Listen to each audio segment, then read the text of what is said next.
Sorry, my camera, I guess, ran out of memory, so I am starting over with this. This is a coloring book I got at Barnes& and Noble, classic comics coloring book.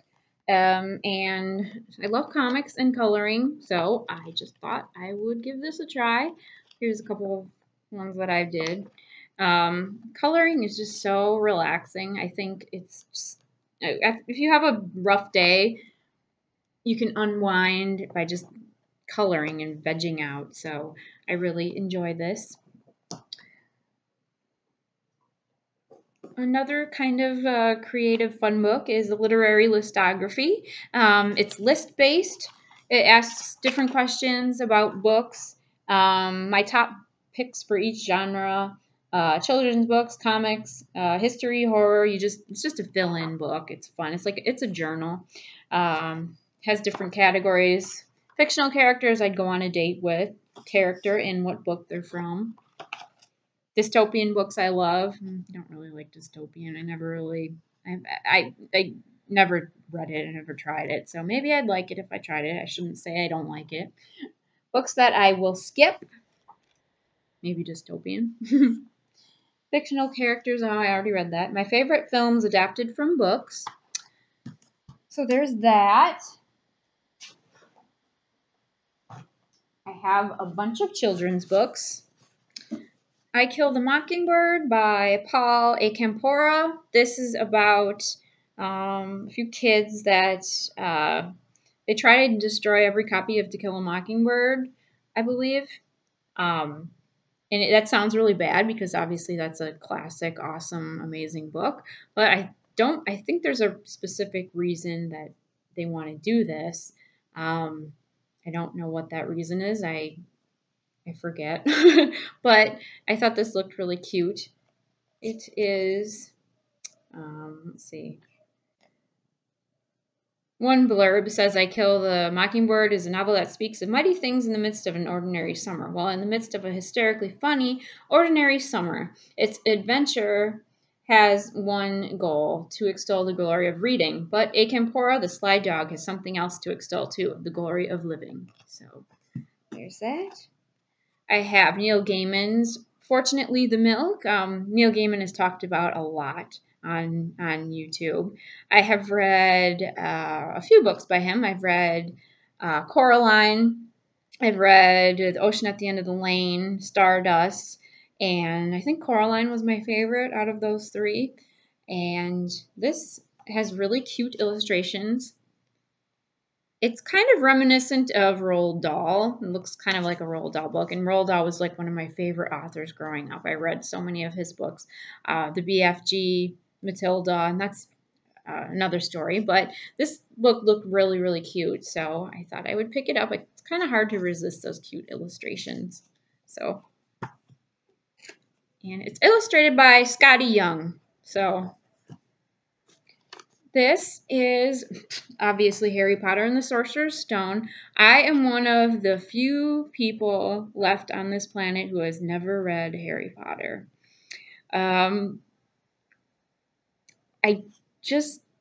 There were always other books I wanted to read more than Harry Potter. My mom had bought this book for me, or a different version of this one, the hardcover, before it became, a huge thing.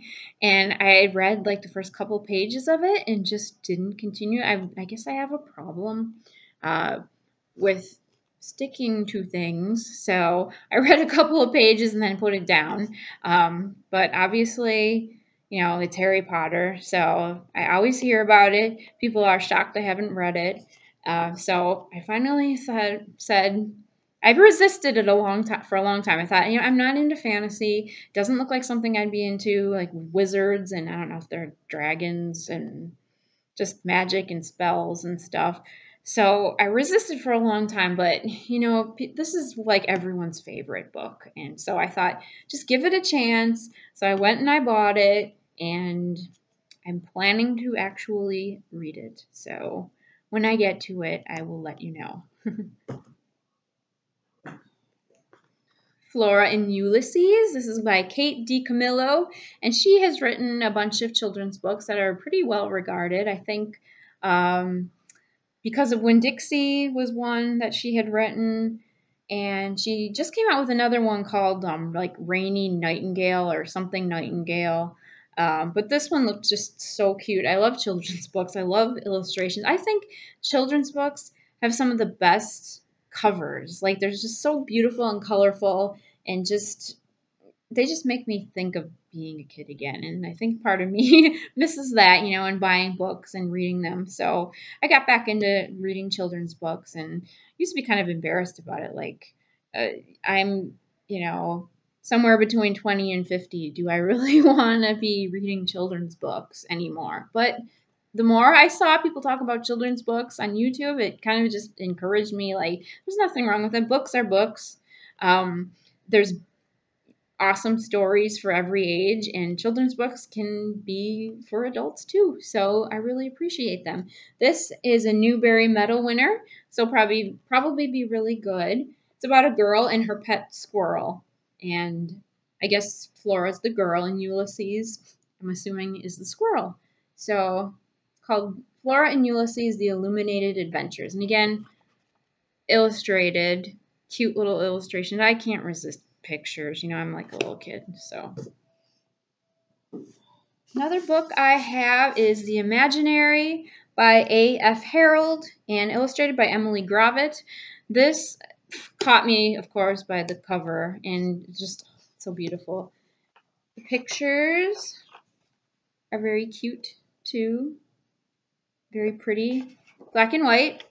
To be honest, I did start this book and I have a little trouble getting into it. I think it's really cute, but it's not propelling forward, I guess, the way I'd like it to. And it's not very long, so I don't know. Maybe that's not saying much. So maybe I just need to sit down and give it another chance. Like the back is really cute, too. I just love the illustrations. Emily Gravett, I don't know if she's illustrated anything else that I've heard of, but if anyone knows and would like to comment on that, that would be interesting to know. I have so many books in here. The Last Child by John Hart. This author I actually met at a book signing. He's very, very nice. He writes mystery, thriller, I guess courtroom kind of case books. This one intrigued me because it's about a child whose sister disappears. He decides to hop on his bike. He has a map, a bike, and a plan. He's going to go find his sister. And I thought that's kind of exciting. And he's like a young kid. I don't know how old he is, but he's going to go find his sister. And I got John Hart to sign this for me. And he was a really, really nice guy. And he's from North Carolina, which is where I currently live. And, the day I bought this, I was in the bathroom with it and dropped it in the sink when the water was running. So it's got a little water damage, but oh well, I don't think, the signature didn't get ruined, so that's good. And this looks like a real page turner, and I love thriller mysteries, so I'm going to try that one. Next book I have is The Martian by Andy Weir. It kind of needs no introduction. Big movie, big book. I've heard this book is really funny, which is kind of surprising. I have not started it, but I've heard really good things about it. I just hope it's not too technical and sciencey because I'm an English major and I am not good with that kind of stuff. I don't know what side of the brain that is, if it's right brain or left brain, but whatever brain side of the brain your science is, I'm on the opposite side, whichever brain you use more of, which side you use more of. So I'm not very sciencey, but I think this book is very appealing to a lot of people. I think they said it was really funny and it's pretty much a page turner. So I'm looking forward to getting into that. I be honest, this is not going to be on the top of my list as far as reading because I have a lot of these other books and all these cute children's books I want to get to and look at the pictures. And like I said, I'm just like a big kid. So now this humongous book, I'm not sure what I was thinking when I picked this up, honestly. 11/22/63 by Stephen King. It's about a guy, I guess, who invents a time machine, and he goes back in time to the 60s, 1963, to try and prevent the Kennedy assassination. I'm not positive on that, but I think that's kind of the gist of it. This is a humongous book. It's like it's as big as my head. So, I don't know when I'm going to get to this. I like Stephen King. I don't like all of Stephen King.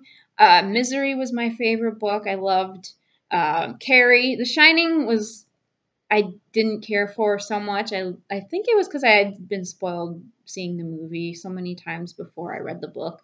I didn't find it that scary. There were a few moments that were kind of really, really creepy for me. I don't get scared a whole lot. I'm not that squeamish, but Misery was a definite favorite. And then so this one, the premise is really intriguing. I mean, the whole Kennedy assassination, that time period is very, a huge part of history. So I thought, what would it be like if Kennedy ended up surviving an assassination attempt and went on to, continue the rest of his career as president. So I guess that's what this book kind of goes into. I guess there's a television series on Hulu, which would be really interesting to watch, but I think I should probably get through this first, if I can, if that's possible. Next book I have is another graphic novel, Mouse, and this I've seen on YouTube quite a bit. It's about, I guess it takes the Holocaust and uses mice as, I think the Jews are mice, and I think cats are Nazis. So kind of interesting, like a cat and mouse chase. The metaphor fits pretty well, I think. The art in it is interesting. It's a little detailed, I guess, is what I'm looking for. It's very intricate, and I don't know if that appeals to me so much, but I'm interested in reading it. I heard this is very good. I like stories about the Holocaust. One of my favorite books is Night by Elie Wiesel, who was a survivor of the Holocaust. It's such a beautiful book, modern classic. I think everyone should read. So this book, I think, it'll be an interesting take on it to see a graphic novel form of it. So I have 3 books left to show you, and I'll try and get through them quick because I know I'm already making a long video, and I said I wasn't going to, but oh well. I like watching long haul videos anyway, so hopefully you do too. This is the Best American Comics 2015.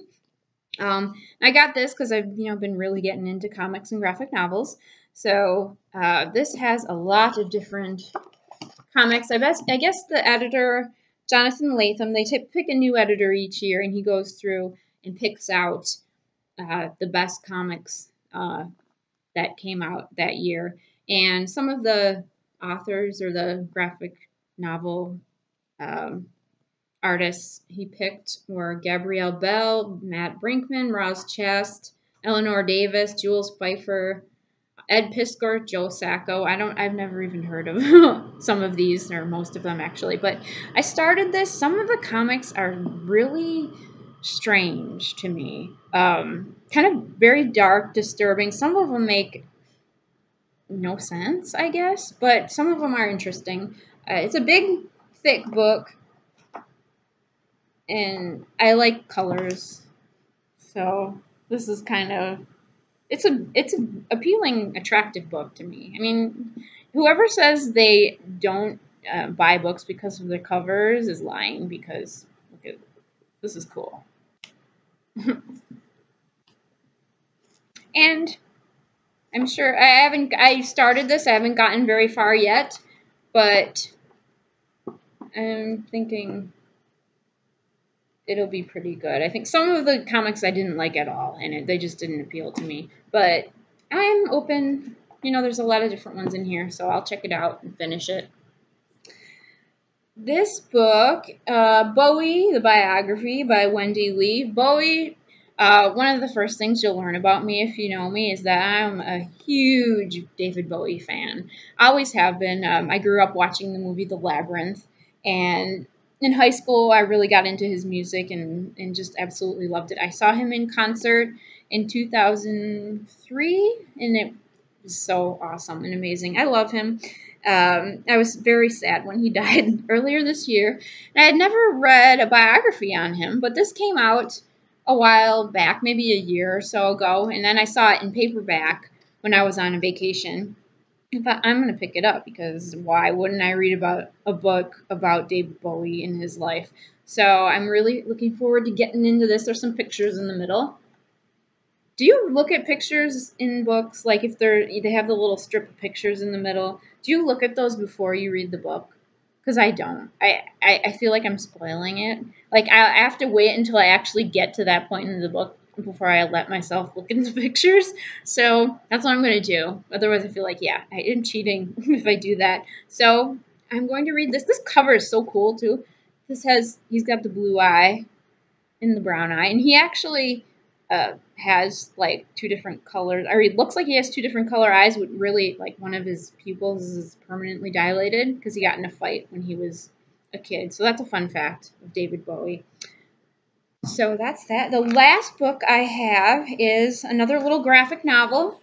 It's a children's graphic novel, and I just bent one of the pages, so good job.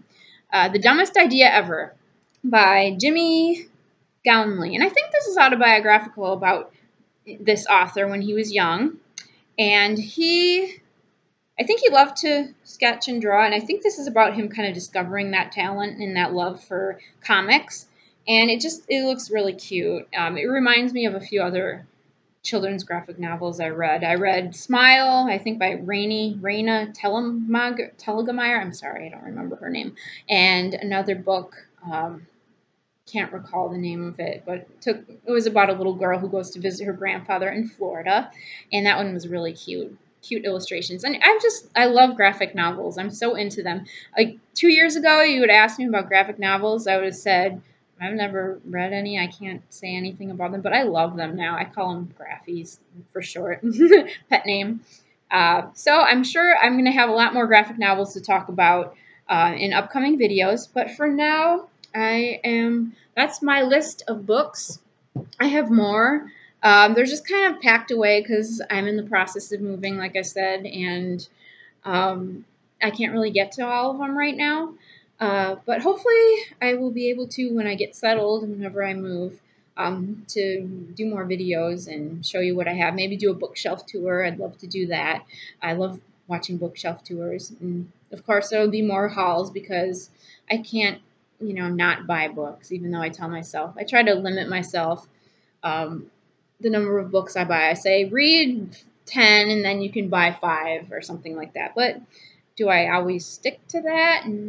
No, it's hard. Book lovers, you understand. Okay, well, that's all I have for today. I hope you enjoyed my book haul, and I will see you in my next video. Bye.